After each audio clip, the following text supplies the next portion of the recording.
What's the biggest challenge in recruiting right now? I mean, inbound and fraud candidates, right? I think that's the answer every time. The more fraud you run into, the more fake candidates, the more mass inbound you get, the harder it becomes to give that benefit of the doubt. We're really seeing this year a lot of experienced people stop and ask questions, not about should we be doing this or are we going to do this, but more about like, are we doing this right? Are we all going to be named in a lawsuit in 5 years?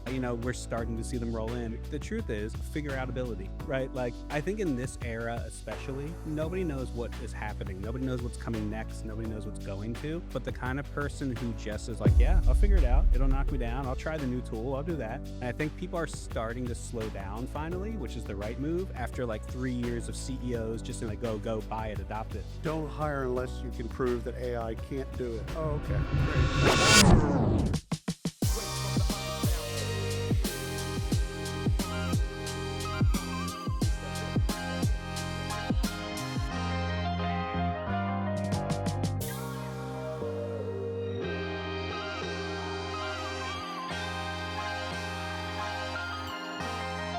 This is William Tenka, and I'm here with Mike. Mike, would you do us a favor and introduce yourself? Absolutely. I am Mike Peditto, known online as the Realistic Recruiter, and excited to be here. Just walked in like a minute ago. I'm happy to sit right down. 100%. You got a podcast too, yeah? I do have a podcast called Is This Still a Good Time? It is for recruiters hanging on by a thread. The idea being it is not another podcast to teach you how to streamline your pipeline or anything like that. It's like, let's talk about front of funnel. Yeah. Well, okay. Let's talk about what recruiting is actually like and how it feels like sometimes our faces are melting off. So what's the biggest challenge in recruiting right now? Inbound and fraud candidates, right? I think that's the answer every time. It's what I'm speaking on here this week. And where, it's hard because you want to go in and give candidates the benefit of the doubt. You want to assume everyone's real. You want to assume everything's, but it's hard to. And the more fraud you run into, the more fake candidates, the more mass inbound you get, the harder it becomes to give that benefit of the doubt. Are you and there's no wrong answer, are you a screen in or screen out guy? That's a good question. I'm a screen in guy. And I know that's probably the answer you're supposed to say. But I really think that there is a lot that doesn't show up.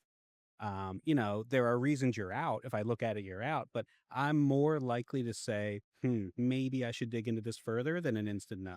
Right. So the second chance, do you have degrees, this, that, and the other?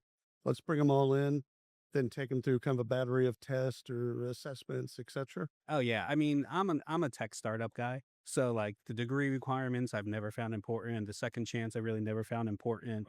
To me, it's just sort of like the people we need to build and grow, especially when you're working at small startups no one's ever heard of.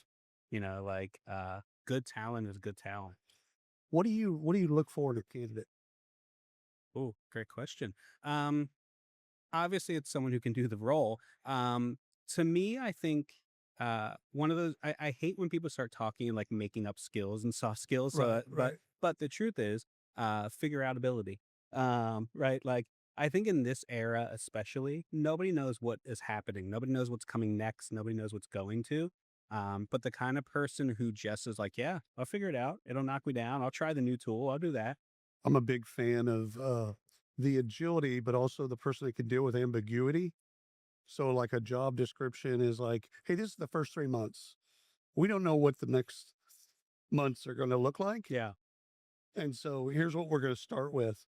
And again, that person can then shift into kind of whatever. I like those candidates. Again, the soft skills are kind of tricky for me because I really just want someone that's comfortable changing. Yeah. And that's just what work is like now. And one of the things I started doing at some companies is like, we will make a 30, 60, 90-day plan and put in the job description. But part of the interview is also just like hey, I wrote this with the manager. What would you change? Like, what do you think has to kind of come in here? And there's no right or wrong. There's no like they didn't prepare for it. It's just sort of like, what would make you be doing well in 90 days? People always ask me that, but like, what would you need? Oh, I love that. I love that because again, it gets them to put their fingerprints on it. It's like, I think we need to also kind of double down on ... Yeah. You know better than me. All right. I got to ask you a question about AI adoption. Okay. So just what's your current take on AI adoption?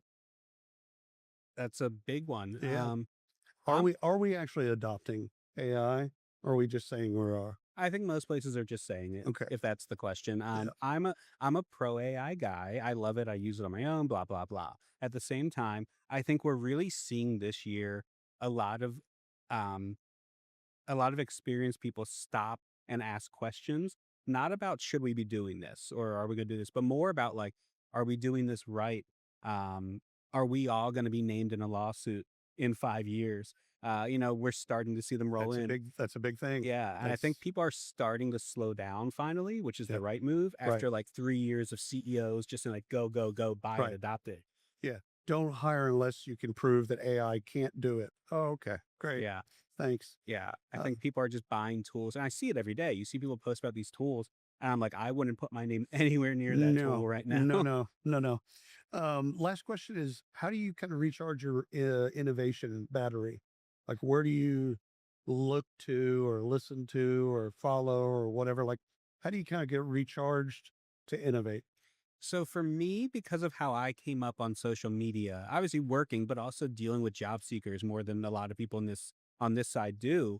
Um, I recharge by like getting a real feel for what they want. Like I go to them. I still go back and I do TikTok lives with job seekers, and like I'm not selling coaching them. I'm not doing anything. I'm listening to them and understanding like what can I bring back to my side, and understand I can't change the world. I can't change capitalism or any Right. of this, Right. but like I get recharged by saying like, oh yeah, this thing I'm working on right now is what 1,000 people have been telling me someone needs to be working on. Drops Mike, walks off stage. Mike, how can people get in touch with you? You can find me on LinkedIn at Mike Peditto, and then Realistic Recruiting on all other social media. All the other places? Yeah. Brother, thank you so much for carving out time for us. Yeah, of course. Glad to sit down. All righty.